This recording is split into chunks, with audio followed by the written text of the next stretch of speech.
ತೊಂದರೆ ಮಾಡುವಂತ ಕೆಲಸ ದಯವಿಟ್ಟು ಯಾರು ಮಾಡಬೇಡ.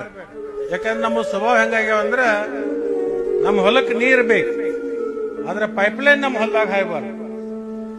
ನಮ್ಮ ಮನಿಗೆ ಕರೆಂಟ್ ಬೇಕು, ಆದ್ರೆ ಕಂಬ ನಮ್ಮ ಮನಿ ಮುಂದೆ ಕೊಂಡಿರಬಾರ್ದು. ನಮ್ಮ ಹೊಲಕ್ಕೆ ಹಾದಿ ಬೇಕು, ಆದ್ರೆ ನನ್ನ ಹೊಲದಾಗ ಹಾದಿ ಮಾಡಂಗಿಲ್ಲ. ಈ ಸ್ವಭಾವ ಇಟ್ಕೊಂಡು ಆದ್ರೆ ಅಭಿವೃದ್ಧಿಗೆ ಬಹಳ ತೊಂದರೆ ಆಗ್ತದೆ.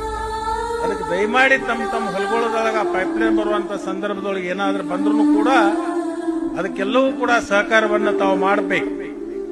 ಈಗೇನು ನಾವು 1500 ಕೋಟಿ ರೂಪಾಯಿದಲ್ಲಿ ನೀರಾವರಿ ಯೋಜನೆ ಮಾಡಕತ್ತೀವಲ್ಲ, ಈ ಯೋಜನೆ ಹೊಸ